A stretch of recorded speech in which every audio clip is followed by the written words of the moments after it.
Good afternoon, everybody. It is our Monday, our Spotlight on Business video series. It's a little cold and blustery today, kind of remnants of our winter season.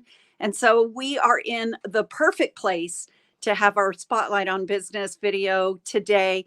And that is Summit Ski and Sport, one of Pagosa's iconic businesses here in the community. As we've talked about before, we're jumping between seasoned or veteran businesses and new businesses. And this year we have a very special business with us today, and that is Summit Ski and Sport. I am going to, as I tell you, switch you from my camera to another camera. I'm going to take you on a little bit of a roller coaster, but here we go. We are at Summit Ski and Sport with none other than the owner, Jeff Greer. Here we are. Okay, I'm going to flip the camera because it's a better view of the beautiful store that we have here. One of Jeff's employees is running away from the camera. And here we go. We have Jeff Greer. Jeff? Howdy. I don't know if I can top that intro. That's a bit over the top. Jeff, you are celebrating how many years of business here in Pagosa Springs? We just finished our 36th winter. So 36 years. So question for you. You are here on the east end of Pagosa Springs. Have you always been in this location? Always, yep. Same location. And my wife and I, Adelaide, we purchased it from a brother and sister team that had it for 11 years. So it's coming close to 50 years with the ski and snowboard shop in the same location. Wow. And so I guess since you purchased it from someone, why the east end of town? That seems, was it because it was closer to Wolf Creek or? Yeah, and that's where their business was located, so we purchased the real estate along with the business as well. So, and you're right. It's on the Wolf Creek side of town. So 36 years ago, Pagosa was a little different. Ski industry was a little different. What brought you and Addie here to Pagosa Springs? Well, like a lot of folks, we had worked at the ski area for years for the Pitcher family and teaching skiing and things like that. But, at some point, if you're going to start a family, you want to try and make a real living. So, we were faced with either moving, Denver, Albuquerque or something like that. But we were lucky enough that my father was able to help us a little bit and, purchase a business from Greg and Tracy. So that kind of, allowed us to stay in the community, which we appreciate. So you were in the industry, obviously. I think one of the things we talk about in business is, some of the things we have people that come here and they just want to open a business, but probably the more successful businesses are a business that you have a passion or a knowledge for. So obviously you both were avid skiers. Oh yeah. And you went into the industry. It was a pretty easy transition. Worst part was, you would want to be up there on a powder day. 'Cause you have to work. You can't put that sign up that says "Gone skiing." So that's a difference in switching from a hobby to a business. Right, but no one will ever feel sorry for me because I didn't get to ski enough powder. Having been in the industry, obviously it has changed. Snowboarding has come onto the scene. Sure. Products have changed. Technology has changed. What are some of the biggest changes you've seen in your industry, and how do you keep up with those changes and stay current in your business? Well, obviously snowboarding is probably the biggest factor that's come along, but just gradual increases in the equipment, the comfort of boots, the versatility and ease with new skis just makes the sport a whole lot more fun, and it's easier for people to get into it. So yeah, I would say a lot of the changes have come through the equipment. The other thing that's really big in the last 5 or 6 years is the giant resorts like Vail running their Epic Pass, and then there's a competing pass, the Icon Pass, and it's a conglomerate of different ski areas.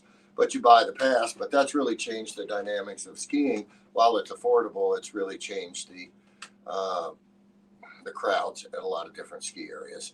So there's been a lot of consolidation in the industry. And there are some concerns that because the daily walk-up price at different ski areas has gone up so high, you're cutting out a certain segment of the market if they don't have one of those large passes.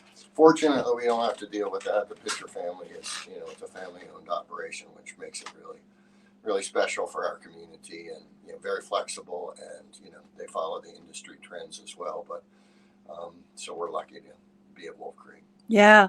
Jeff, so part of your business is ski rentals. Yeah. Part of it is retail. And so do you want to take us on we're going to take us on a tour, a little bit of the retail component. Sure. We're right here in the rental area. Sure. Of it. What is your, kind of your mix of your business? Well, generally we do probably about 70% of our business in the 6 months of winter, from October through April. And the summertime is really, it's mostly mid-June to mid-August while kids are out of school and there's lots of summer traveling. So you have those shoulder seasons, which have always been around Pagosa, and there probably always will be to a certain extent. But our big focus is on wintertime. And so we focus our retail and our rental operations on that as well. But we like summer because it's a little less committed than wintertime. Sure. And Jeff, how do you, what might be some words of wisdom, again, having been in business for 36 years, and the seasonality of the business?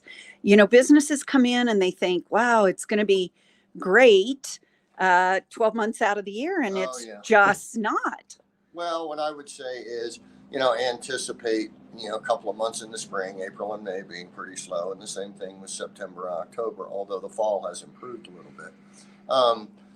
You just need to be prepared for that. So when you're flush with cash from the summertime, or if you're in a winter business, then, hold on to it. I mean, it's easy to spend it because you think you have it. So, and you never know. I mean, then you have weird stuff like COVID, where all of a sudden you shut down in the middle of spring break and you go, what? So, it's always good to be conservative, and, in that sense, especially in Pagosa, I think. Great. Tourism is a good business. It seems like even during times of recessionary period, things like that, people still want a vacation, get away. So that kind of helps our business and our community as well. So all right. Tourism is, it's the bread and butter for our community. It is. Okay. So you're switched out to summer here. Yeah, we're slowly transitioning to summer hiking gear, footwear, sun protection, river rafting, outfits, things like that. But summer, again, it's a little less slow, but it's nice. We are going to be doing rafting out of the summit this summertime too, so we're looking forward to that. That's great. And still, you have a great area in your back here for sale items, so you can always get some great deals year round for next season, huh? Absolutely, yeah. We have some very dedicated sale area shoppers that beeline directly for that when they come to the store, because they've got some good deals before. But yeah, and that's another thing I think in terms of pricing, whatever business you're in. You can't buy for your own taste. You have to buy for certain customers that you have in mind, so keep that in mind. And then you want to have a full range of price points as well, too. You don't want to feel too exclusive. Great. And too pricey. Well, Jeff, are you going to stay in the business forever? No, the summits for sale has been for a year or two. And, okay. We're looking for, an energetic, eager buyer. It's a really strong business. But, yeah, I mean, I'm ready to retire, and, I have another business, so there's no need to work my fingers to the bone. It's been really fun. One thing about tourism is that when they come through the door, they come through because they want to, not because they have to. So if you can play off that and, their good mood, well, then it can be pretty rewarding. And, we see lots of families like Pagosa always does. So that's a real attractive part of the business as well. Great. Well, Jeff, any words of wisdom for any people watching or someone that's looking to open a business here in Pagosa? Well, be expected to work harder for yourself than you ever would for anyone else, but to be rewarded. I mean, I know that I am and I tell my kids that I'm totally unemployable by the general public at this point, having worked for myself. But there's rewards with that make it all worth it for sure. Okay, we've been asking our seasoned businesses, do you have a funny story, like in all the years that just uh, comes to mind, or you want to share? There's one that my employee Stacy told me last year. There's a gentleman that came in and he was getting set up for skis, his family, and he points to me and he asked Stacy, he said, "Has that old guy over there been here forever?" And she goes, "Yeah, he's been here a really long time." He said, "I think I was 6 or 7 when my dad brought me in here.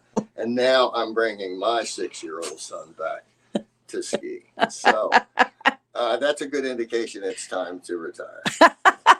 Well, we wish you all the best in your pending retirement, but we thank you for being in business for 36 years here. We'll be doing, Jeff is also the owner of the Overlook Spa, and we'll be doing a series on that as well in the upcoming months. But Jeff, thank you again for being such a huge component of Pagosa Springs and our business community. And we'll be waiting for next ski season. Well, thank you, Mary Jo. Appreciate all the chamber does. Thank all you. Right. Thanks, everybody. Thank you for joining us again this week. And we'll be back again next week with more on our Spotlight of Business. Thanks, Jeff. Bye-bye.